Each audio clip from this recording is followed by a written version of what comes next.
Mission dream education के online platform पर मैं Jaswant Chaudhary faculty of English आप सभी लोगों का स्वागत करता हूं। देखिए दोस्तों, आज हम जो सेशन लेके आए हैं वो आपका एसएससी सीजीएल टीयर 2 2 मार्च को जो एग्जाम हुआ था उसका शिफ्ट 1 का एनालिसिस हम आज करेंगे। ठीक है, तो एनालिसिस को स्टार्ट करने से पहले मैं बता दूं ये सेशन आप लोगों के लिए बहुत ही यूजफुल होने वाला है। जो बच्चे तैयारी कर रहे हैं, सीजीएल एग्जामिनेशन की प्रिपरेशन कर रहे हैं, सीएचएसएल एग्जाम की प्रिपरेशन कर रहे हैं, तो उनके लिए ये क्वेश्चंस बहुत ही इंपॉर्टेंट रहेंगे। ठीक है, चलिए हम स्टार्ट करते हैं। यहाँ पे सबसे पहले फर्स्ट क्वेश्चन पे आते हैं। देखो फर्स्ट क्वेश्चन क्या कह रहा है कि select the most appropriate meaning of the highlighted idiom. यहाँ पे ईडियम दे रखी है, इसका हमें आपको मीनिंग बताना है। ठीक है, इस टाइप का क्वेश्चन जो है वो आपका दो तरह से एग्जामिनेशन में पूछ लिया जाता है। एक टाइप ऐसा होता है कि डायरेक्टली पूछ लेता है, दूसरा टाइप ऐसा होता है कि सेंटेंस में यूज करता है और पूछता है। ठीक है, तो यहाँ पे सेंटेंस में यूज कर रखा है और उसका मीनिंग पूछ रहा है। कह रहा है कि the youth involve in the accident escape by the skin of his teeth. अब देखो जो ब्लड हो रहा है आपका एक बोल टाइप में है, इसका आपको मीनिंग बताना है। ये ईडियम है, by the skin of his teeth, इसका मीनिंग क्या होता है। अब देखो एक्सीडेंट में जो इन्वॉल्व हुआ था, जो जवान लोग इन्वॉल्व हुए थे, उन वो क्या हो गए, वो बाल वाल बच्चे। ठीक है, तो बेटा याद रखो by the skin of his teeth का मतलब होता है बाल वाल बचना, इसका मीनिंग बनेगा। और ये कुछ ऑप्शन में बैठेगा, देखो डिफिशियंसी ऑफ फंड्स, ये तो फंड्स की कमी है, ये तो ऑप्शन बिल्कुल नहीं होगा। ठीक है, सेकंड है वेरी एरोगेंट, एरोगेंट होता है घमंडी, बहुत ज्यादा घमंडी, नहीं। ठीक है, घमंडी नहीं होगा। एक है आपका वेयरली मैनेज टू एस्केप, बाल बाल बचना, इसका मीनिंग होता है।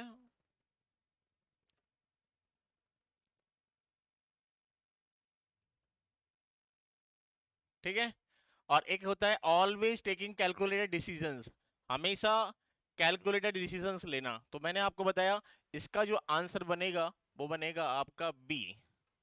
ठीक है, बाल बाल बचना मीनिंग होगा बाल बाल बचना। ठीक है, ये इसका मीनिंग बनेगा। चलिए अगले क्वेश्चन पे आते हैं। देखो यहाँ पे क्या कर रखा है, यहाँ पे भी पूछा गया है the colossal building stood amidst the ruins bearing signs of Victorian architecture। ठीक है, कलोशल का मीनिंग पूछा है कि कलोशल जो वर्ड है इसका क्या बताना है मीनिंग। और देखो इसमें क्वेश्चन में क्या कह रहा है, डायरेक्शन पढ़ो। Select the most appropriate antonym of the underline word. जो वर्ड अंडरलाइन किया गया है इसका एंटोनेम बताना आपको। अब देखो इसका एंटोनेम क्या होगा, पहले बात करते हैं इसका मीनिंग क्या होगा। कलोशल जो वर्ड है इसका मीनिंग होता है लार्ज। कलोशल का मतलब होता है लार्ज, आप कह सकते हो हुज, बड़ा। ठीक है, अब इसको याद कैसे करोगे, देखो इसका नेमोनिक होता है, कलोशल को याद करना आप काजल से। नेमोनिक बताता हूं मैं, काजल लगाने पर आंखें कैसी दिखाई देती हैं, जो आईज होती हैं बड़ी दिखाई देती हैं। काजल लगाने पर आईज बड़ी दिखाई देती हैं, तो कलोशल वर्ड का मीनिंग होगा बड़ा।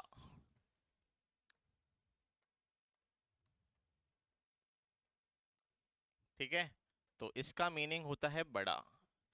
आप लोगों को याद रखना है कलोशल, कलोशल जो वर्ड है ये आपका पार्ट ऑफ स्पीच में क्या होता है, एडजेक्टिव होता है, क्योंकि बिल्डिंग क्या है, नाउन है, और बिल्डिंग को क्वालिफाई कर रहा है कलोशल, बड़ी बिल्डिंग। ठीक है, हाँ। अब देखो इसका एंटोनेम बताना है, इसका एंटोनेम क्या बनेगा। एक वर्ड दे रखा है एक्स्ट्रा ऑर्डिनरी, ऑर्डिनरी से भी ज्यादा, सिंपल से ज्यादा क्या होता है, एक्स्ट्रा ऑर्डिनरी होता है, ये तो आंसर होगा नहीं। एनॉर्मस, एनॉर्मस का मतलब भी क्या होता है, बड़ा, ये तो क्या है, इसका सिनोनिम है। ठीक है, हाँ ये इसका ही सिनोनिम है। ये वर्ड भी एडजेक्टिव होता है पार्ट ऑफ स्पीच में। ठीक है, हाँ। क्वेंट, क्वेंट का मतलब होता है अनोखा, अनोखा कह लो या फिर आकर्षक। ठीक है, हाँ। टाइनी, टाइनी का मतलब होता है छोटा। ठीक है, टाइनी को याद करना, टाइनी को आप कैसे याद करोगे? टीन से। टीन में रहने वाले लोग छोटे होते हैं, ठीक है? तो टीन में रहने वाले लोग छोटे होते हैं, टाइनी को याद रख लेना इस तरह से, रहने वाले लोग छोटे होते हैं।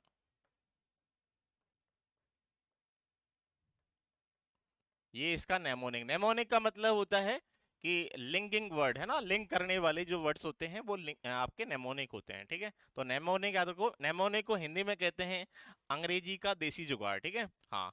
तो टाइनी वर्ड जब भी आपके माइंड में आएगा तो आपको क्या आएगा? टीन। Tiny, tin. टीन में रहने वाले लोग कैसे होते हैं? छोटे। तो टाइनी का मतलब होता है छोटा, ठीक है? कलोशल को कैसे याद करोगे? काजल। काजल लगाने पर आईज कैसी हो जाती हैं? बड़ी दिखाई देती हैं।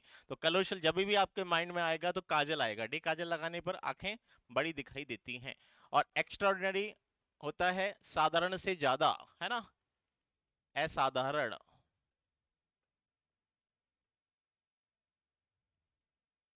ठीक है? हाँ। तो इसका जो आंसर बनेगा वो बनेगा आपका सी, टाइनी, ठीक है? तो टाइनी इसका आंसर होगा, क्योंकि इसका क्या पूछा है? इसका एंटोनेम पूछा है, अपोजिट पूछा है, ठीक है? हाँ। तो ये इसका आंसर बनेगा। आई हो आपको ये क्वेश्चन समझ में आ गया होगा। चलिए नेक्स्ट क्वेश्चन पे आगे बढ़ते हैं। ये क्वेश्चन ये भी आपका किसका आ गया? देखो, ऐसे पैटर्न, ये पैटर्न फर्स्ट टाइम आया है एग्जामिनेशन में। क्या कह रहा है? Select the appropriate idiom that can replace the underlined phrase in the following sentence. अब देखो अंडरलाइन कौन सा है, ये रहा। मैं कर देता हूं इसको अंडरलाइन। अंडरलाइन करना भूल गए? तो my father's office is at a close distance from home, कि मेरे फादर का जो ऑफिस है वो मेरे घर से क्या है? एट अ क्लोज डिस्टेंस, मतलब पास में है, दूरी कम है। अ शॉर्ट डिस्टेंस है, तो कम दूरी है। अब उसका देखो ये अर्थ है, ये मीनिंग दे रखा है और इडियम पूछा है। ऐसा पैटर्न पहली बार एग्जामिनेशन में आया है कि मीनिंग गिवन है और इडियम पूछा है। ये सभी जितने भी ऑप्शंस में आ रही हैं सभी इडियम हैं और आपको इडियम बताना है। इससे पहले क्या होता था? ईडीएम आती थी। अभी इससे पहले जो हमने एक क्वेश्चन डिस्कस किया था, ठीक है, उसमें ईडीएम आई थी, मीनिंग पूछा था। ये ऐसे तो हर बार पैटर्न आते ही हैं, लेकिन फर्स्ट टाइम ऐसा आया है कि मीनिंग दे रखा है और ईडीएम पूछ रहा है, ठीक है? तो आप लोग यहाँ पे देखो इसका मीनिंग क्या बनेगा।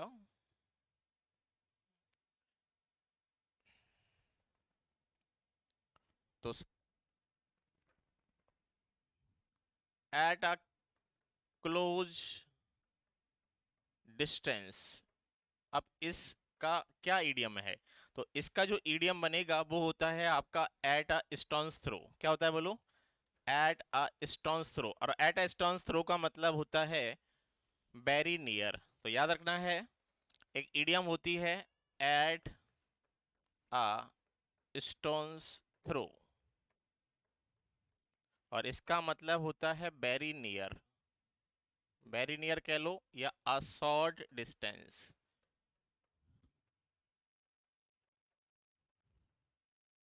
बहुत कम, बहुत नजदीक, बहुत नजदीक। या फिर कह ले सकते हैं आप बहुत कम दूरी, बहुत कम दूरी, ठीक है? तो आप लोग कैसे याद करोगे इस ईडियम को? आप लोग इस तरह से याद करोगे कि स्टोन को जब आप फेंकोगे तो फेंकने पर स्टोन कहाँ गिरेगा? पास में गिरेगा, ठीक है? जब स्टोन पास में गिरेगा तो इसका मीनिंग क्या होगा? Very near, a short distance, ठीक है? काफी बार ये एग्जामिनेशन में पूछी जा चुकी है, बहुत बार एग्जाम में आई है, रिपीटेड है ना? तो रिपीटेड पूछा गया है, इसको बार बार पूछा गया है, ठीक है? तो देखो एक है फ्रॉम हैंड टू माउथ, ये भी इडियम है, from hand to mouth. From hand to mouth का मतलब है कि आप लोग अपनी लाइफ में इतना कमा रहे हो कि आप अपना जीवन यापन कर पा रहे हो। इतना ही कमा रहे हैं जितना जीवन यापन हो रहा है, इससे ज्यादा नहीं कमा पा रहे हैं, ठीक है? आप मान के चलो आपकी सैलरी 10,000 है, 10,000 आपका खर्चा हो रहा है, मतलब आपकी कैसी चल रही है? फ्रॉम हैंड टू माउथ, इतना ही है जितना आप लोग कमा रहे हो उतना ही खर्चा हो रहा है, ठीक है? हाँ। एक ईडियम है आपकी एट सिक्सेज एंड सेवंस, इसका मतलब होता है आप सिक्स पे भी हो और सेवंस पे भी हो, तो अस्त व्यस्त आप कह सकते हो, इन डिसऑर्डर।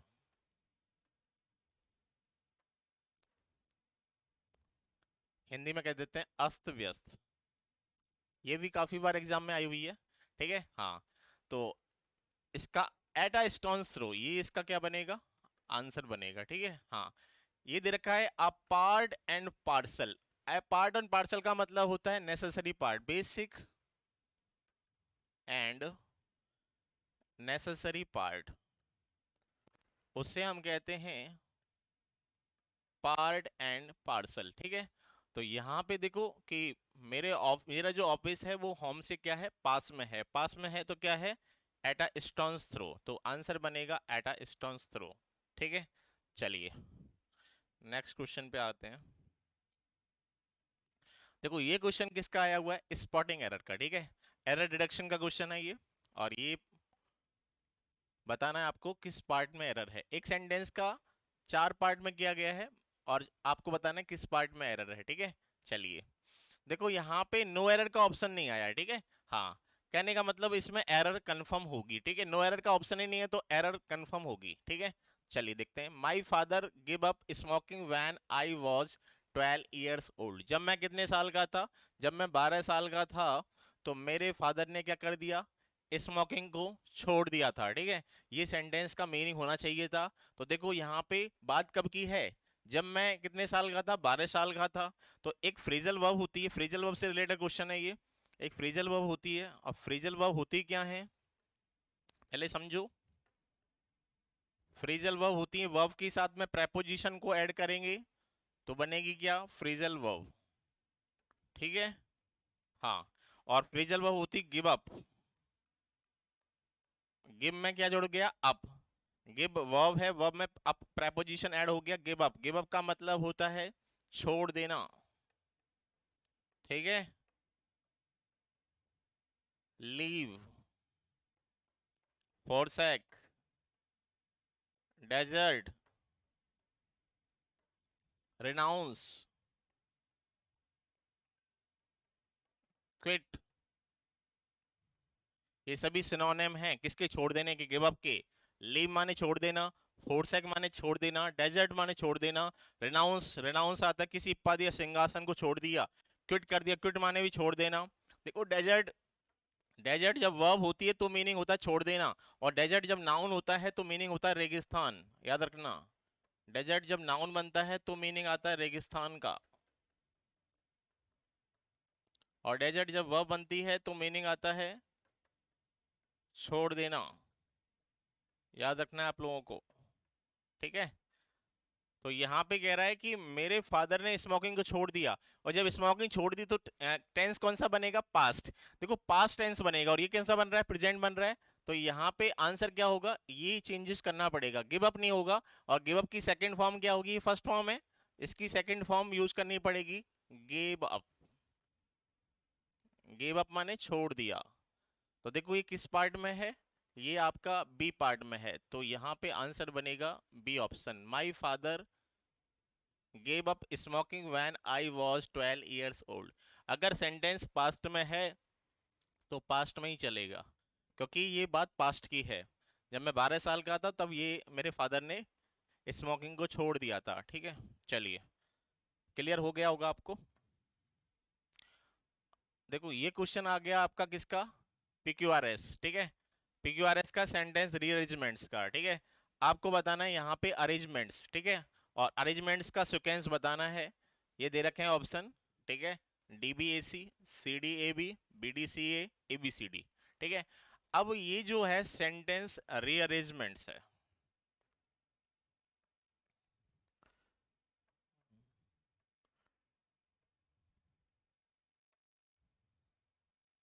इसका क्वेश्चन आता ही आता है मेंस में, ठीक है। हाँ, आजकल ये टॉपिक प्री में भी आने लग गया, प्रीलिम्स में भी आता है, CGL में पहले नहीं आता था, अब लगातार 2-3 साल से आ ही रहा है, ठीक है। हाँ, चलिए, तो आपको बताना है यहाँ पे ये मीनिंगफुल पैराग्राफ बनता है, ठीक है। याद रखो ये मीनिंगफुल पैराग्राफ बनेगा, और इसमें आपको देखना है कौन सा सेंटेंस पहले बात करेगा, कौन सा बाद में बात करेगा। तो यहाँ पे हम इस चीज को देखते हैं कि कौन सा सिक्वेंस बनेगा। चलो, ये पूरा एक पैराग्राफ है मीनिंगफुल। तो देखो यहाँ पे, अब देखो फर्स्ट कह रहा है हेल्थी एंड स्ट्रॉन्ग ट्रीज, ठीक है। हाँ, इतना ही पढ़ना है। सेकंड कह रहा है trees help to clean the air when sorry we breathe through their leaves and work they observe harmful pollutants and release clean oxygen for us to breathe. एक कह रहा है कि increasing levels of carbon dioxide caused by deforestation and fossil fuel combustion trap heat in the atmosphere. ठीक है, एक sentence है D वाला, in urban environments trees observe pollutant gases like nitrogen oxides, ozone and carbon monoxide and sweep up particles like dust and smoke. ठीक है, अब देखो first जो है वो आपका healthy strong trees acts as carbon sinks, carbon को छोड़ देते हैं वो। ठीक है, offset carbon and reducing the effect of climate change.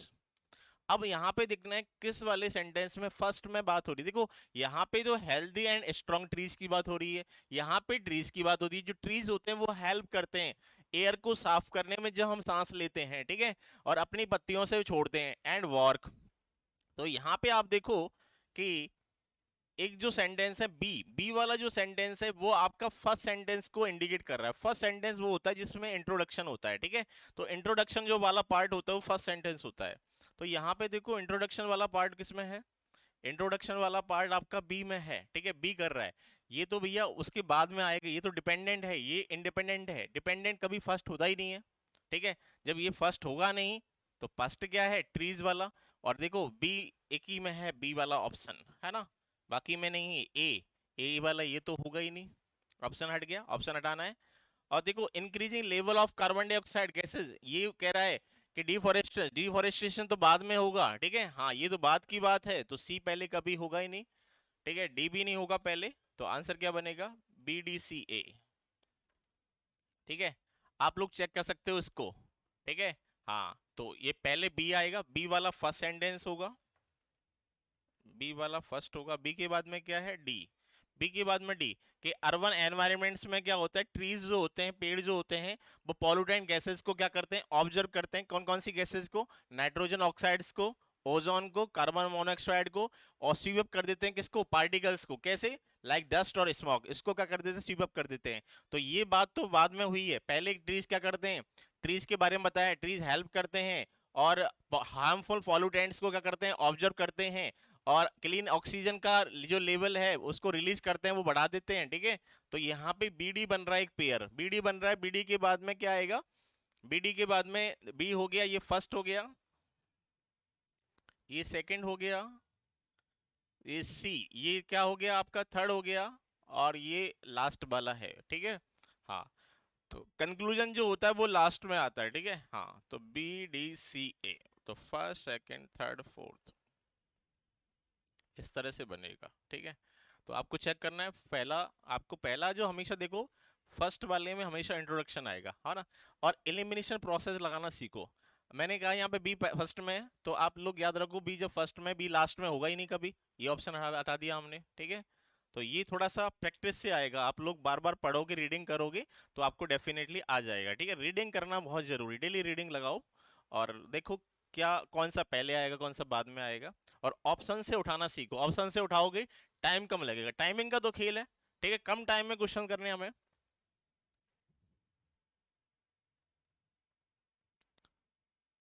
देखो, select the correct homonym from the given option to fill in the blank. ये होमोनेम्स का क्वेश्चन है, और होमोनेम्स इस बार से एग्जामिनेशन में आ रहे हैं। ठीक है, तो आप लोग याद रखें, होमोनेम्स को जरूर फोकस करना है, होमोनेम्स आपको जरूर पढ़ने हैं। ठीक है, हाँ तो होमोनेम्स देखो, एक दे रखा है रूट, रूट का मतलब क्या होता है, ये होता है जड़। ठीक है, हाँ इसका मतलब जड़ है। ठीक है, ये रूट का मतलब है सड़ना, और इसका मतलब है रूट, ये रास्ता। ठीक है, और राइट इसका मतलब है दंगा, दंगा है ना, हाँ violence.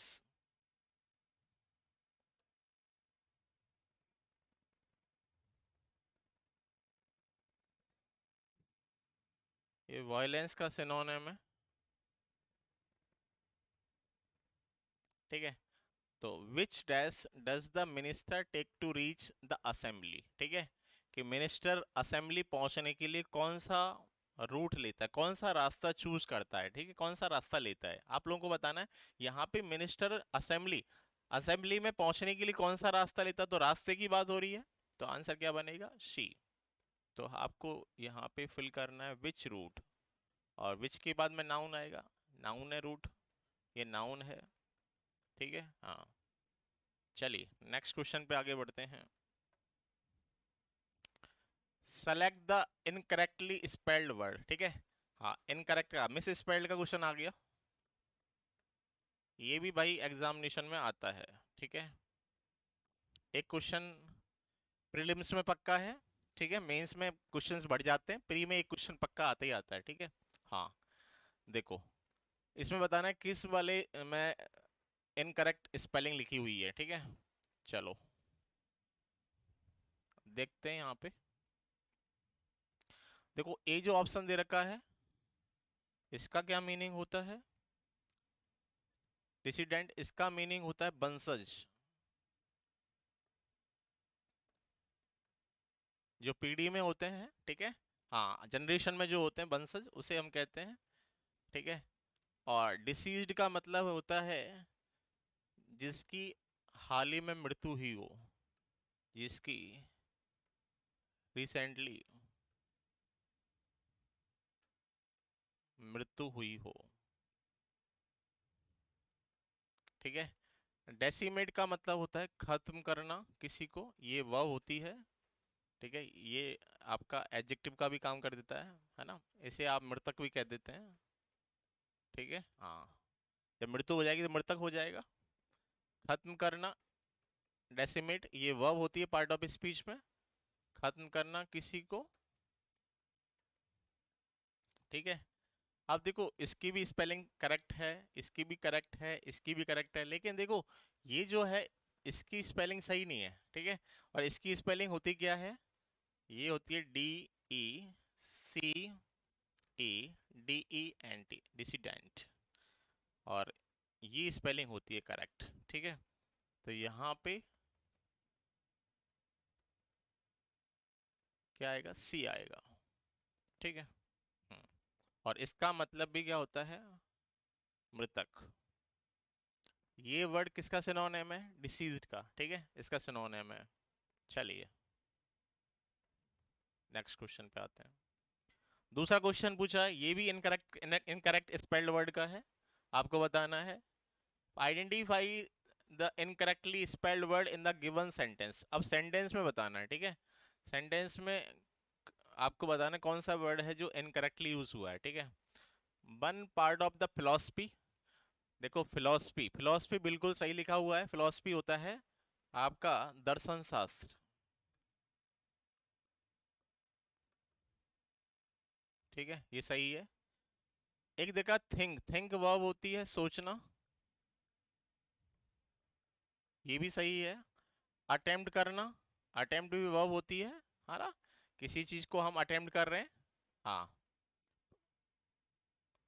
Of life's, one part of the philosophy of life's meaning consist of the systematic, ठीक है। अब देखो ये रहा सिस्टमेटिक, है ना, ये गलत है, सिस्टमेटिक की जो स्पेलिंग है वो करेक्ट गलत है, तो ये आंसर बनेगा, इनकरेक्टली पूछा है आप लोगों से, ठीक है। तो सिस्टमेटिक की स्पेलिंग क्या होती है,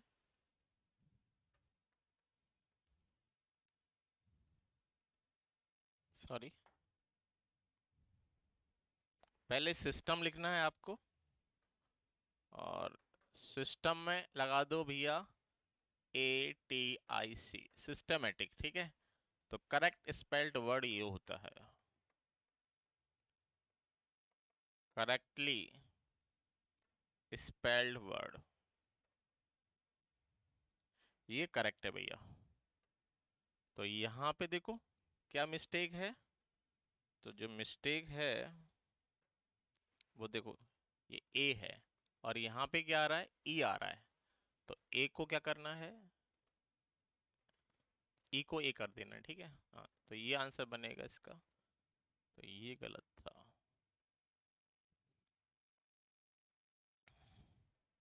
चलो next question number 9, select the option that expresses the given sentence in direct speech, ठीक है। ये डायरेक्ट स्पीच का सेंटेंस दे रखा है।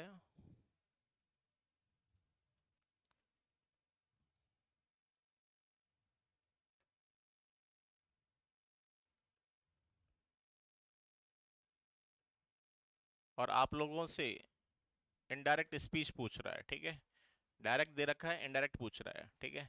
और ये सेंटेंस है आपका, देखो यहाँ पे माई ब्रदर सेड टू को किस में चेंज करेंगे, है ना। Don't play in the rain, rain में वर्षा में मत खेलो, ठीक है। तो ये सेंटेंस आपका है किस टाइप का है, आपका इम्पेरेटिव है, इम्पेरेटिव सेंटेंस है। देखो यहाँ पे क्या करेंगे, तो देखो यहाँ पे एश्योर्ड, भरोसा दिलाया, नहीं भरोसा थोड़ी दिलाते हैं। ये तो कह रहा है माई ब्रदर ने मुझसे कहा कि रेन में मत खेलो, ठीक है। तो ये तो ऑप्शन बिल्कुल नहीं बनेगा, ठीक है। देखो एक ऑप्शन है आपका my brother refused me to not, देखो रिफ्यूज्ड भी हो गया और नॉट भी आ गया, दोनों नेगेटिव हैं, एक साथ दो नेगेटिव आ रहे हैं, ये ऑप्शन भी नहीं बनेगा, दो ऑप्शन गलत हो गए। चलो देखो यहाँ पे कह रहा है माई ब्रदर सेड टू का सेड टू रहा है, बिल्कुल नहीं होगा, ठीक है, गलत हो गया। माई ब्रदर फॉरबेड, फॉरबेड का मतलब होता है, ये फॉरबेड की सेकंड फॉर्म होती है, फॉरबिड का मतलब होता है मना करना, और इसकी सेकंड फॉर्म होती है फॉरवर्ड, ठीक है। तो my brother forbade me to play in the rain, यहाँ पे देखो नॉट है क्योंकि फॉरबेड में मीनिंग आ गया, ठीक है। इसलिए आपका आंसर बनेगा सी, सी ऑप्शन इसका आंसर होगा, ठीक है। हाँ, क्योंकि जब यहाँ पे फॉरवर्ड में कभी नॉट नहीं आता, ठीक है। अगर फॉरवर्ड लगाओगे, अगर ये ऑप्शन ऐसे होता कि आप लोग इसको ऐसे भी कर सकते थे, my brother told me to to not to play in the rain, है ना, लेकिन टोल्ड वाला ऑप्शन में नहीं है, और ऑप्शन में नहीं है तो फॉरवर्ड वाला आंसर बनेगा, ठीक है। हाँ, ये क्वेश्चन आपका एक्टिव पैसिव का है, और ये सेंटेंस वॉइस का है, एक्टिव वॉइस दे रखा है, पैसिव वॉइस पूछ रहा है, ठीक है। ये कह रहा है select the option that expresses the given sentence in passive voice, तो पैसिव वॉइस में बताना है, ठीक है। एक्टिव किया हुआ है, we can buy books online from Amazon, ठीक है। कैन बाई, कैन के साथ फर्स्ट फॉर्म, और कैन जो के साथ में जब फर्स्ट फॉर्म आती है उसको हम चेंज करते हैं can plus be plus main verb की थर्ड फॉर्म, ठीक है। इसमें चेंज करते हैं, आप लोग ध्यान रखो, ठीक है। देखो ऑप्शन में किस में आ रहा है, इसमें वर टू है, नहीं होगा। इसमें आर वॉट है, नहीं होगा, दोनों ऑप्शन गलत हो गई। इसमें कुड भी है, नहीं होगा। इसमें कैन बी वॉट है ना, वाई की थर्ड फॉर्म क्या होती है, वॉट। तो देखो ये सब्जेक्ट हो गया, ये आपका बुक्स ऑब्जेक्ट है, और ये एक्स्ट्रा पार्ट है, ठीक है। The books can be bought online from Amazon, answer is the B, ठीक है। तो बी आंसर बनेगा।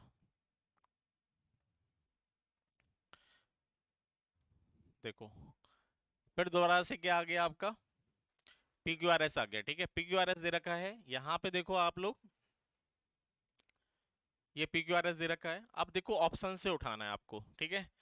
देखो ये ऑप्शन दे रखे हैं D C A B, A C D B, D A C B, D A B C, ठीक है। हाँ, आप लोग यहाँ देख पा रहे हैं कि तीन जो ऑप्शंस हैं इनमें डी आ रहा है, एक ऑप्शन में यहाँ पे भी डी है स्टार्टिंग में, ठीक है, यहाँ पे भी डी है, यहाँ पे भी डी है, लेकिन एक में ए है, ठीक है। अब देखो ए वाले को चेक कर लेते हैं, the principles that emerged from those trials, देखो एक आ रहा दोज ट्रायल्स, ध्यान रखना, ठीक है। कहने का मतलब दो ट्रायल्स है, तो कहने का मतलब ये डिपेंडेंट क्लॉज है ना, दो ट्रायल्स आ रहा है क्योंकि ट्रायल्स की बात पहले हो चुकी है, और जब ट्रायल्स की बात पहले हो चुकी है तो ये सेंटेंस उसके बाद में आएगा, ये कभी फर्स्ट सेंटेंस नहीं होगा, और जब फर्स्ट नहीं होगा तो ये वाला ऑप्शन आपका हट गया, ठीक है। कभी ए स्टार्टिंग में होगा ही नहीं। यहाँ पे स्टार्टिंग में क्या आ रहा है, डी, तो डी को पढ़ लेते हैं। Ethical questions related to health, health care and public health cover topics as diverse as moral issues around the reproduction state obligation in the provision of health care services and appropriate measures to control infectious disease। ठीक है, तो हमारा ये first हो गया। अब देखो इसका हमें पेयर बनाना है, ठीक है, इसका पेयर बनेगा क्या, ठीक है। अब इसके बाद में देखो आप लोग एक देखो ये पढ़ते हैं, ये वाला पढ़ते हैं इससे पहले वाला, ठीक है। हम्म, ये हमारा पढ़ लेते हैं। देखो, recent formal efforts to articulate international standards of ethics applicable to health and health care can be traced to the Nuremberg trials। देखो ये ट्रायल्स आ गया, ये नेम आ गया ट्रायल्स का, नूरेमबर्ग ट्रायल्स ऑफ 1947, ठीक है। अब देखो यहाँ पे ये इसका ये जो है नुरेमबर्ग ट्रायल्स जो है वो दो ट्रायल्स का क्या बन रहा है, पेयर बन रहा है, ठीक है। ये पहले आएगा, ये बाद में आएगा, तो यहां से एक पेयर बन के आया हमारा सी ए, ठीक है। और सी ए ये पेयर बन रहा है हमारा। और सी ए देखो किस में पेयर बनेगा, सी ए वाला देखो यहाँ बन रहा है, यहाँ ए सी है, ए सी ए बिल्कुल नहीं होगा, यहाँ ए बी है बिल्कुल नहीं होगा, ठीक है।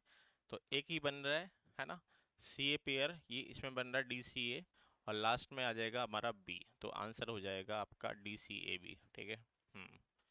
देखो ऐसे क्वेश्चंस को बहुत जल्दी करना होता है, ठीक है। हाँ, ये इसमें इतना टाइम नहीं लगना, अगर आप टाइम लगाओगे तो ये क्वेश्चन फिर टाइम निकल जाएगा, ठीक है। इसलिए आप लोग प्रैक्टिस करें, ज़्यादा से ज़्यादा रीडिंग करें, ठीक है। इसका मैं आपको बता दूं, हमेशा देखो कि पहले वाला जो सेंटेंस होगा वो नाउन वाला होता है, दूसरा वाला प्रोनाउन वाला होता है, और हमेशा डिपेंडेंट वाला जो होता है वो कभी स्टार्टिंग वाला नहीं होता। यहाँ पे मोस्ट इंपॉर्टेंट बात ये है कि आपको एलिमिनेशन प्रोसेस लगाना, हटाना सीखना है। आप लोग ऑप्शंस उठाओ, ऑप्शंस के अकॉर्डिंग चलो, जिसमें देखो सिमिलरिटी, देखो आप कौन कौन से ऑप्शन बन रहे हैं, ऑप्शंस के अकॉर्डिंग चलो, प्रैक्टिस करो, ज़्यादा से ज़्यादा प्रैक्टिस करो, ठीक है। प्रैक्टिस करोगी तो ही आप लोगों को आ पाएगा, और प्रैक्टिस नहीं होगी तो नहीं हो पाएगा, ठीक है। तो आप लोगों को याद रखना है, ज़्यादा से ज़्यादा रीडिंग करनी है, ठीक है, और प्रैक्टिस लगानी है आप लोगों को। तो डेली आप लोग ये याद करें, न्यूज़पेपर पढ़ें, है ना, कुछ भी पढ़ें, बस पढ़ें आप लोग, कोई भी टेक्स्ट बुक पढ़ लो आप, प्रैक्टिस करो, पीक्यूआरएस के क्वेश्चंस लगाओ।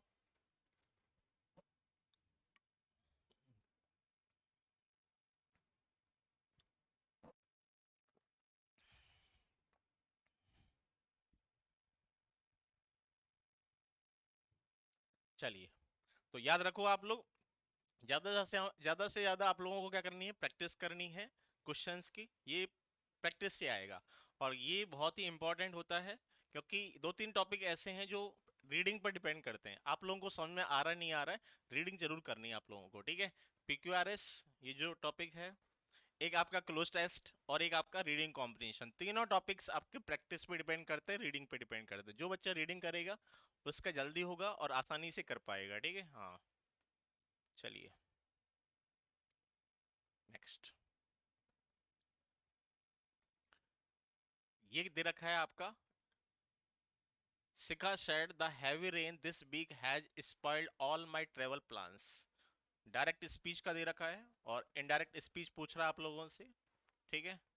आप देखो दिस वीक को हम चेंज करते हैं किसमें, दैट वीक में। हैज स्पॉइल्ड को कैसे चेंज करते हैं, हैड स्पॉइल्ड में, ठीक है। तो देखो यहाँ पे ऑप्शन पे आ जाओ, देखो दिस वीक का दिस वीक है, हटाओ भाई, क्वेश्चंस को जल्दी करना सीखो, ठीक है। हट गया भाई, यहाँ पे दैट वीक तो है लेकिन हैज स्पॉइल्ड चेंज नहीं किया, हैड स्पॉइल्ड होना चाहिए था, ये भी नहीं होगा, ठीक है।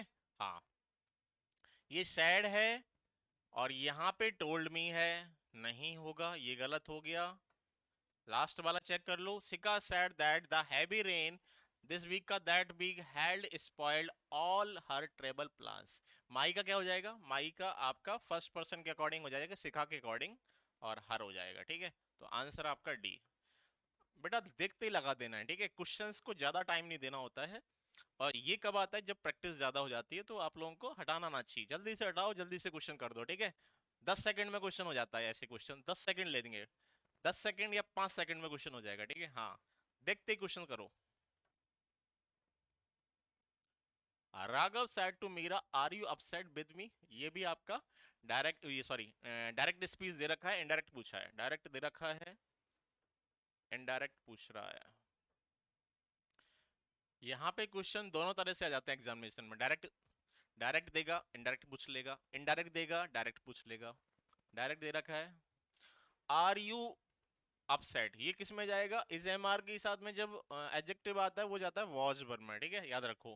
तो देखो वॉज वर्ब किस में आ रहा है, और ये कुछ ये हेल्पिंग वर्ब वाला पैटर्न है, ठीक है। हाँ, सब में आस्क्ड है, बिल्कुल यहाँ तो कोई दिक्कत नहीं है, ये तो सही है, क्योंकि सेंटेंस इंटेरोगेटिव, इंटेरोगेटिव में सेट टू को किस में चेंज करते हैं?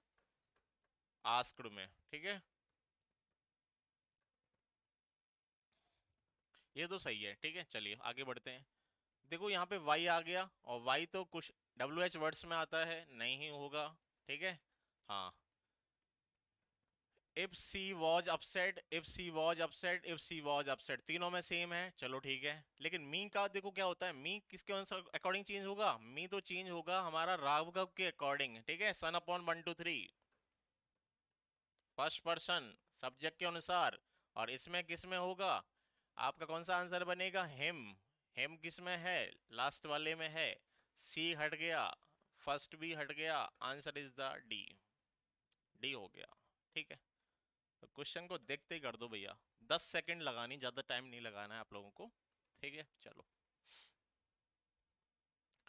Select the most appropriate option to fill in the blank. The friends decided to play cards to dash time while waiting for the cab, ठीक है। जिस दौरान वो कैब का वेट कर रहे, तो उन्होंने डिसाइड किया, क्या करते हैं हम? टाइम, देखो कैब का आने का वो वेट कर रहे हैं, ठीक है। तो वो अपना उन्होंने निश्चय किया कि हम क्या करते हैं, प्ले कार्ड्स, है ना, ताश के पत्ते खेलते हैं, क्योंकि उनको टाइम पास करना है, टाइम को बर्बाद करना है, टाइम का टाइम पास करना है। तो देखो टाइम पास करने की बात हो रही है, टाइम को, क्योंकि फ्री बैठे हुए हैं, कैब का वेट कर रहे हैं वो, ठीक है। तो ईज टाइम नहीं होता है आसान बनाना, ईज का मतलब आसान बनाना नहीं। मूव टाइम होता है क्या? नहीं, मूव टाइम नहीं होता। इग्नोर टाइम करते हैं, टाइम को इग्नोर करते हैं क्या? नहीं, टाइम को क्या करते हैं? किल टाइम, है ना। तो किल टाइम होता है, एक फ्रेज होता है किल टाइम, ठीक है। हाँ, टाइम को किल किया जाता है, किल टाइम यूज होगा। स्पॉटिंग एरर का क्वेश्चन आ गया। He lived close to the train station yet travelled by bus, ठीक है, कि वो कहाँ रहता था? ट्रेन स्टेशन के पास में रहता था, क्लोज रहता था, लेकिन फिर भी उसने ट्रेवल किससे किया? बस से किया, ठीक है। हाँ, देखो ये जो क्वेश्चन है, वह रहता था टू द ट्रेन स्टेशन के क्लोज, फिर भी ट्रेवल्ड बाई बस, यट आ रहा है यहाँ पे कंजंक्शन। और यट कंजंक्शन आता है जब दो क्लॉजेस में आपस में क्या होता है? कॉन्ट्राडिक्शन होता है, कॉन्ट्राडिक्शन में यट का यूज करते हैं, ठीक है। तो कॉन्ट्राडिक्शन तो बिल्कुल हो रहा है, ट्रेन स्टेशन के पास रहता था, बस से ट्रेवल करता था, कॉन्ट्राडिक्शन हो रहा है, दोनों में विरोध हो रहा है, बिल्कुल सही है यट का यूज, ठीक है। और यट कैसा कंजंक्शन है? कोऑर्डिनेटिंग, और कोऑर्डिनेटिंग कंजंक्शन में एक बार ही हम सब्जेक्ट ले लेते हैं, ठीक है, वो भी चीज़ सही है, बिल्कुल सब्जेक्ट एक बार ही यूज होगा ही, दोनों का सब्जेक्ट एक बार है तो कॉमन ले लेते हैं, ऐसा किस में होता है? कोऑर्डिनेटिंग कंजंक्शन में होता है। तो इस सेंटेंस में कोई भी एरर नहीं है, there is no error in this sentence, ठीक है। तो नो एरर का क्वेश्चन एग्जाम में आया हुआ है इस बार मेंस में, ठीक है। हम्म, तो आप लोग याद रखो, कभी कभी नो एरर के भी क्वेश्चंस एग्जाम में आ जाते हैं, जरूरी नहीं है कि एरर हो, ठीक है। बच्चे क्या करते हैं, जरूरी एरर लगा देते कि भाई एरर का है तो एरर होगी, नो एरर, ये सेंटेंस बिल्कुल सही है, ठीक है। चलिए नेक्स्ट क्वेश्चन पे आते हैं। The new principal of the school is stern, yet he understands the needs of his subordinates। जो स्कूल का नया प्रिंसिपल है वो क्या है? स्टन का मतलब बिल्कुल सख्त है, इसका मीनिंग होता है सख्त, बिल्कुल सख्त कह देते हैं ना, सख्त है। जैसे आपने सुना होगा ये तो सख्त लौंडा है, ठीक है, पिघलेगा ही नहीं भाई, पिघलेगा ही नहीं, सख्त लौंडा उसे कहते हैं जो पिघलता ही नहीं है, मतलब जो सही जगह पिघले वो होता है सख्त, ठीक है। पिघल तो जाता है लेकिन सही जगह पिघलना चाहिए, ठीक है। फिर भी क्या करता है वो प्रिंसिपल जो है, फिर भी अंडरस्टैंड करता है किसकी? अपने अधीनस्थ, अपने जो नीचे लोग हैं उनकी नीड्स की अंडरस्टैंड, उनकी आवश्यकताओं को समझता है वो, ठीक है। ये इसका मीनिंग है। अब इसका पूछ क्या रहा है इस वर्ड का, सख्त का क्या पूछा है, select the most appropriate antonym, antonym पूछ रहा है भैया। तो इसका अपोजिट बताना है आप लोगों को। देखो अपोजिट क्या होता है, लैलिनेंट का मतलब होता है मुलायम, ठीक है। हाँ, नॉक्सियस का मतलब होता है हानिकारक, इसका मीनिंग होता है हानिकारक। फिलिफेंट, फिलिफेंट का अर्थ होता है आपका क्षुद्र, है ना। एक इसका मीनिंग आपका बातूनी भी होता है, ठीक है।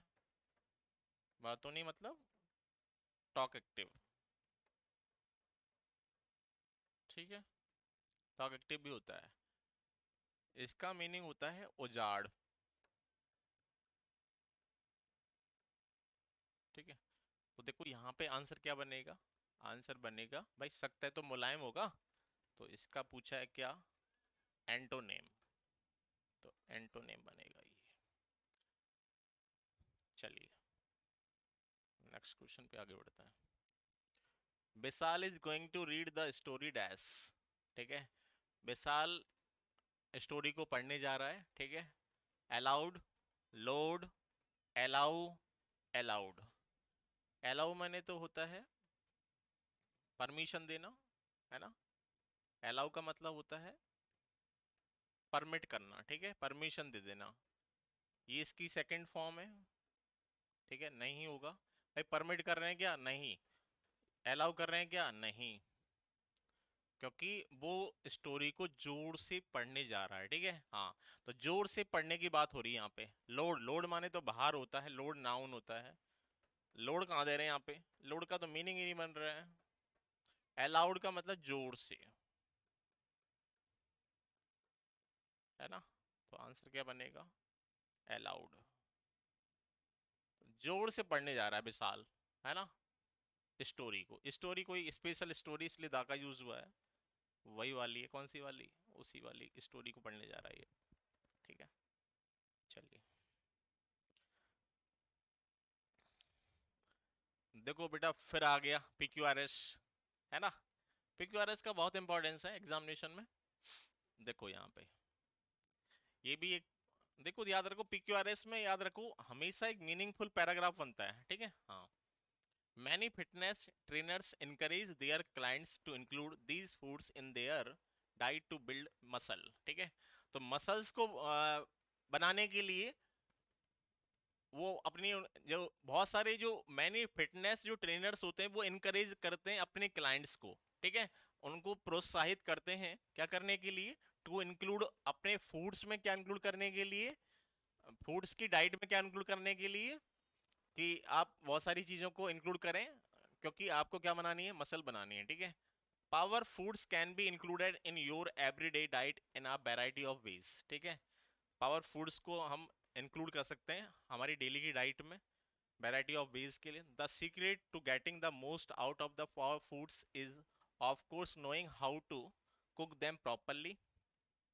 और पावर फूड्स का गेटिंग प्राप्त करने का सीक्रेट क्या होता है, कैसे इसको प्रॉपरली कुक करते हैं, बाइंग सीजनल प्रोड्यूस, कैसे सीजनल प्रोड्यूस करते हैं, कैसे खरीदते हैं, रिकग्नाइज कैसे करते हैं, recognising your preferred flavour profile.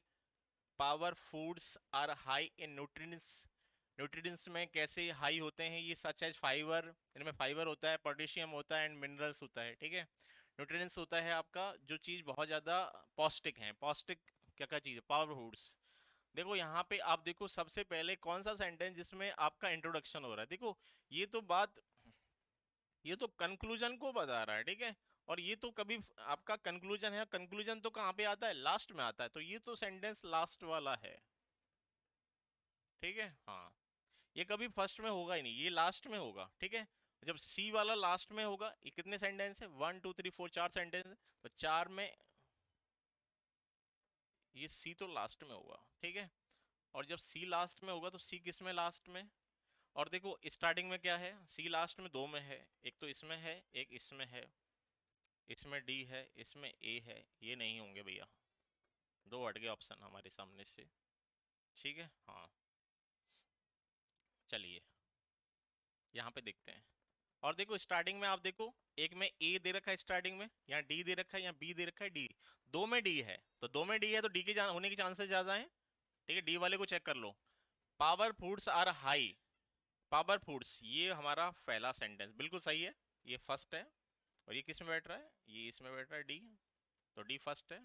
ठीक है, पावर फूड्स के बाद में हम किसकी बात कर रहे हैं, फिटनेस ट्रेनर्स क्या दे रहे हैं, इनकरेज दे रहे हैं। देखो अब ये वाला जो सेंटेंस है ना, ये वाला भाई पहले तो सलाह दी जा रही है, इनकरेज किया जा रहा है, तभी तो वो अपने डेली लाइफ यूज में उन चीजों को ऐड करेंगे। तो ये सिक्वेंस किसका बन रहा है, ए बी।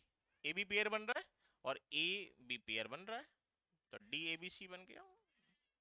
तो ये हमारा आंसर हो गया बी।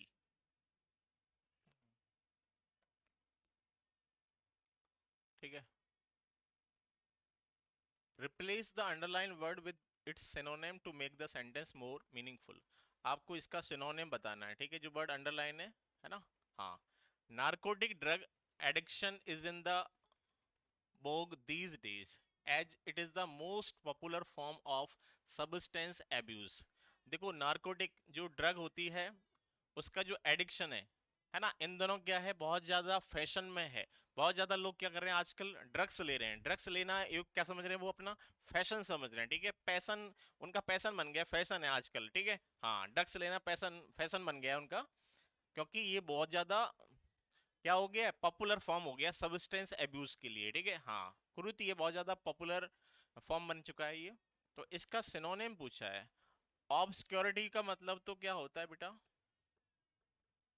अस्पष्टता, इसका मीनिंग होता है। ठीक है, हाँ, अस्पष्टता की तो बात ही नहीं है। स्टैंडर्ड, स्टैंडर्ड तो मापक, मापन होता है, ये भी नहीं होगा। फैशन, फैशन आ रहा नहीं आ रहा है।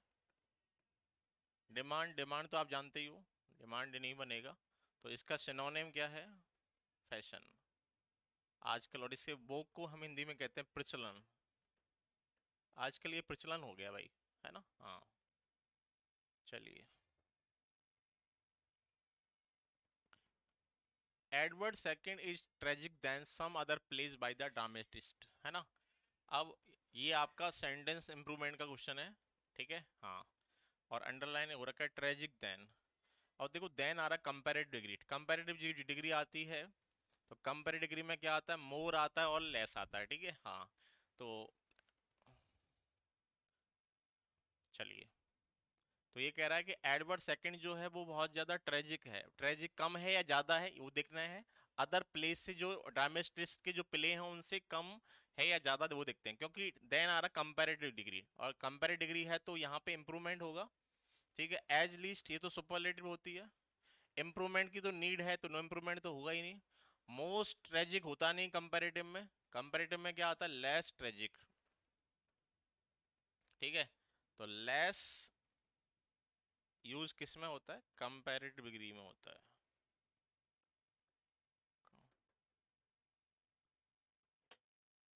इसलिए लीस्ट वाला ये सुपरलेटिव में होता है, गलत हो गया। ये भी गलत है, सुपरलेटिव है, रॉन्ग हो गया। इंप्रूवमेंट की तो नीड थी इसलिए ये गलत हुआ। चलिए, ये क्वेश्चन आ गया आपका। Select the option that expresses the given sentence in active voice. देखो ये एक्टिव वॉइस दे रखा है और आप लोगों से पूछ रहा है पैसिव वॉइस। ठीक है, ये क्वेश्चन थोड़ा सा कंफ्यूजिंग करने वाला क्वेश्चन है। ठीक है, तो यहाँ पे बहुत सारे बच्चे कंफ्यूज होंगे क्या आंसर बताने में। ठीक है, ये कह रहा है कि मेरी रिक्वेस्ट को कंसीडर किया गया है। ठीक है, हाँ, हाँ, हाँ, तो सॉरी, ये सेंटेंस आपका पैसिव वॉइस का है और एक्टिव पूछ रहा है आप लोगों से। ठीक है, क्योंकि should be plus third form, be plus third form जो आती है वो पैसिव वॉइस में आती है। बी का मतलब है आपका इज एम आर वॉज बर, है ना, बी बीन बींग। चलो, अब देखो यहाँ पे ऑप्शन देखते हैं। ऑप्शन उठाते हैं, please do consider mine request. ये तो है ही नहीं, क्योंकि माइन रिक्वेस्ट याद रखो, एक्टिव और पैसिव जो होते हैं इन दोनों का मीनिंग सेम होता है। मीनिंग सेम रहेगा हमेशा, बस बोलने का तरीका अलग होता है। आप किसी भी स्टेटमेंट को दूसरी तरह से बोल के बताओ। अगर बोलना पॉसिबल है तो उसका पैसिव बनेगा। तो एक्टिव और पैसिव में बस ये याद रखना है कि दोनों का मीनिंग सेम रहता है, ठीक है। ये तो मीनिंग अलग हो रहा है इसलिए गलत हो गया। कंसीडर माई रिक्वेस्ट ये हो सकता है, मेरी रिक्वेस्ट को कंसीडर करो। चलो इसको हम देखेंगे। Please have consider my request, देखो हैव भी आ रहा है कंसीडर भी आ रहा है, दोनों चीजें गलत हैं। Please consider my request. अब देखो यहाँ प्लीज आ गया, ठीक है। अब ये दो ऑप्शन है, दो ऑप्शन में से बच्चे क्या करेंगे, यहाँ पे मोस्टली बच्चे आंसर लगाएंगे बी।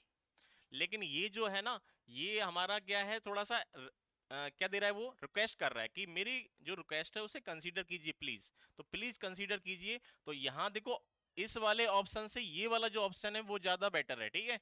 तो आंसर सही क्या बनेगा, डी बनेगा, क्योंकि यहाँ पे रिक्वेस्ट को कंसीडर करने की रिक्वेस्ट की जा रही है, ठीक है। आप इसको मत लेना, ये रिक्वेस्ट तो वर्ड यूज हुआ है यहाँ पे, ठीक है। प्लीज अपना काम कर रहा है, रिक्वेस्ट अपना काम कर रहा है। तो यहाँ पे आंसर, अब बहुत से बच्चे सोचेंगे सर शुड आ रहा है, शुड जो आता है, शुड का यूज किस में करते हैं हम, शुड का यूज करते हैं हम एडवाइस और सजेशन के सेंस में, ठीक है। तो बस काफी बच्चे इस वाले क्वेश्चन को करेंगे, कंसीडर माई रिक्वेस्ट, इस ऑप्शन को उठाएंगे। लेकिन यहाँ पे इससे ज्यादा ये है, ठीक है। एसएससी ने इसको इस वाले ऑप्शन को आंसर माना है, ठीक है, क्योंकि यहाँ पे रिक्वेस्ट की जा रही है इसलिए ये आंसर बन रहा है, ठीक है। चलिए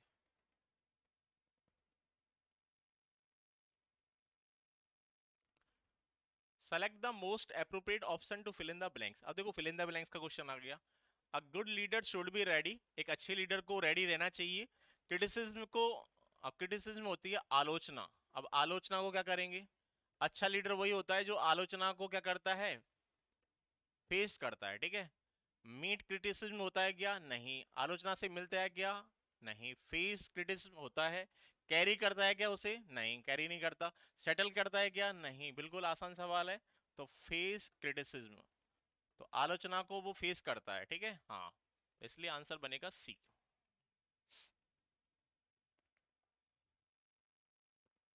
क्वेश्चन वन वर्ड का क्वेश्चन आ गया, बिलफुल डिस्ट्रक्शन। बिलफुल डिस्ट्रक्शन का मतलब होता है कि आप जानबूझकर क्या कर रहे हो, बर्बादी कर रहे हो, ठीक है। और जानबूझकर जो बर्बादी होती है उसे हम कहते हैं बिलफुल डिस्ट्रक्शन, ठीक है। डिजास्टर, डिजास्टर का मतलब तो होता है आपदा, ठीक है। डिजास्टर नाउन होता है और ये आपदा है, ये भी इसी का क्या है, सिनोनिम है, ठीक है। कम्बुशन, कम्बुशन ये नाउन है। कम्बुशन होता है गैसेस का दहन, इसे हिंदी में कहते हैं। सबोटेज, सबोटेज का मतलब होता है जानबूझकर की गई बर्बादी।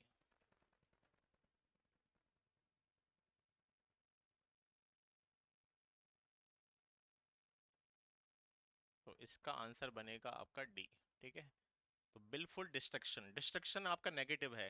कंस्ट्रक्शन होता है और कंस्ट्रक्शन में तो निर्माण होता है, और कंस्ट्रक्शन का अपोजिट एंटोनिम क्या बनेगा, डिस्ट्रक्शन, ठीक है, हाँ। तो इसमें निर्माण होता है, संरचना कंस्ट्रक्शन, और डिस्ट्रक्शन में बर्बादी हो जाएगी, विनाश होगा। Select the most appropriate option to fill in the blank. The house they bought was dash spacious then their previous house. देखो यहाँ पे कि जो उनका जो पहले वाला जो घर था उससे ज्यादा ये वाला जो घर है जो उन्होंने खरीदा है वो कैसा है, बहुत ज्यादा स्पेशियस का मतलब होता है विशाल, बहुत ज्यादा बड़ा है पहले वाले घर से। यहाँ पे डिग्री क्या है, कंपैरेटिव, और कंपैरेटिव डिग्री आते ही माइंड में आना चाहिए कि या तो मोर आएगा या फिर ई आर आएगा, दो चीज आती है, मोर या ई आर। और स्पेशियल एडजेक्टिव है, ये क्या लेगा अपने साथ में, मोर। तो देखो मोस्टली, मोस्टली तो होगा ही नहीं, मोस्ट सुपरलेटिव में आता है, एज पॉजिटिव में आता है, मोर कंपैरेटिव में आता है। Answer is the D. One word आ गया, एक और वन वर्ड आया हुआ है, a person who admires himself, एक आदमी, एक व्यक्ति जो अपनी खुद की तारीफ करता है, हर सेल्फ, चाहे वो मेल हो चाहे वो फीमेल हो, दोनों के लिए यूज हो रहा है। टू मच बहुत ज्यादा, खुद की तारीफ बहुत ज्यादा करता है, स्पेशली देयर अपीयरेंस, अपने अपीयरेंस का मतलब होता है जो चीज लुकिंग में दिखना, ठीक है। तो अपने लुक को लेके जो ज्यादा तारीफ करता रहता है, खुद की तारीफ खुद ही करता है, ठीक है, उस पर्सन को क्या कहते हैं। अब देखो एक पर्सन होता है इगोइस्ट। इगोइस्ट जो पर्सन है, ये पर्सन क्या होता है, ये पर्सन अपने अचीवमेंट्स का बखान करता है बहुत ज्यादा, जिसके जो अचीवमेंट्स है खुद ही अपने अचीवमेंट्स को बता रहता है, तो उसे हम कहते हैं इगोइस्ट, ठीक है। तो अपने अचीवमेंट्स के बारे में बात करता है। वन।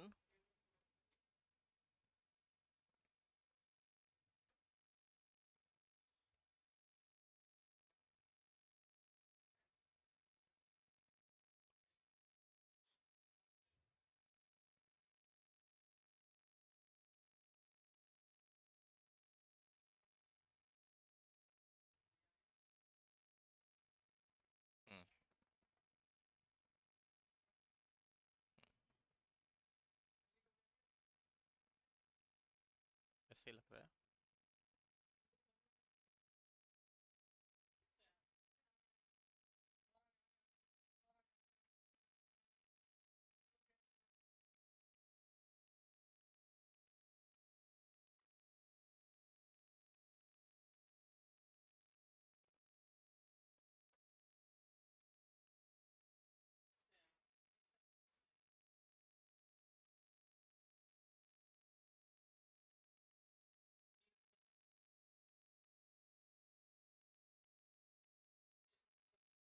हम्म।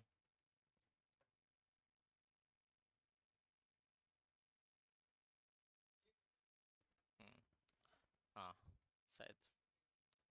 चलिए, आज की क्लासेस को हम यहीं पे एंड करते हैं।